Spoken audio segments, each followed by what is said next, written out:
Let's stick with Manchester United. And Raphael Varane is a player just turned 28 last month. He's been linked with the club. Could he do something for Man United, similar to what Ruben Diaz did for Manchester City, and really shore up the back division? It's an interesting one, Raphael Varane, because when he signed for Real Madrid back under Jose Mourinho, I think it was maybe 2012, 2013, he was a player that United thought they had. I think Sir Alex Ferguson thought he had a deal done for him, and Mourinho beat him to it. So there's been a connection there for a long time. But I do wonder with Varane whether you're actually getting the Real Madrid Varane when you sign him. I think when Sergio Ramos plays alongside Varane, Varane is outstanding. But when Ramos isn't there, I'm not quite sure he's the same defender. Now people will say, yeah, well, he won the World Cup with France, but France had a lot of great players in the squad to win that World Cup. So if I'm Man United looking at Raphael Varane, yes, he's got a great CV, won lots of trophies, but if you were getting him with Sergio Ramos, then it's a different story. I think with United, they maybe want to find the next up-and-coming Raphael Varane rather than the guy that's 28, 29 next year.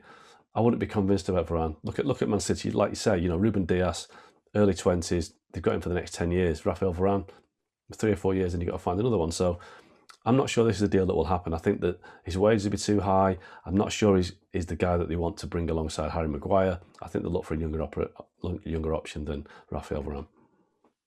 Memphis Depay has been linked with Barcelona. Could you see that happening? I can see that happening because Ronald Koeman, the Barcelona coach, has worked with Depay before with Holland, and I think he rates him as a player. I remember Memphis Depay from his time at Man United. It was a big disappointment. He failed to deliver. He came with a big reputation.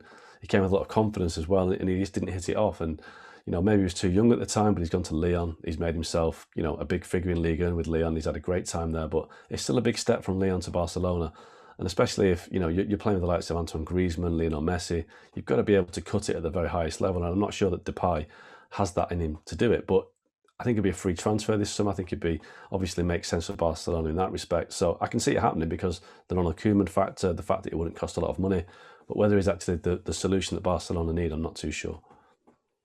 Chelsea and Manchester City, both linked with Robert Lewandowski. He's 32 years old. Both of those clubs have the same thing in common. Neither right now are really playing with a centre forward. Aguero and Gabriel Jesus, not really the first choice. And at Chelsea, they've given Kai Havertz more of a chance than the likes of Giroud and Tammy Abraham. So which of those two is best suited for Lewandowski? Because he'd be a smash hit wherever he goes, surely. Well, I mean, Lewandowski knows Pep Guardiola from his time at Bayern Munich, so it would be a good fit at the Etihad. I think he'd be a fantastic replacement for Aguero on certainly a short-term basis. I don't think you're buying Lewandowski as a long-term solution.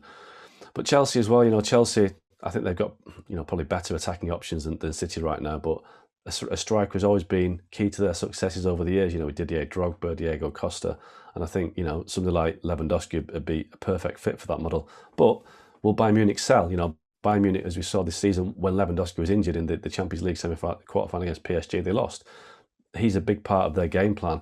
So if Bayern lose Lewandowski, I'd be very surprised unless they've got something up their sleeve, unless they've got, Erling Haaland lined up or something like that. I'm not too sure. But for me, Lewandowski leaving Bayern, I find it hard to see this summer. Thanks so much for watching ESPN on YouTube. And for more sports highlights and analysis, be sure to download the ESPN app. And for premium content and live streaming, subscribe to ESPN Plus.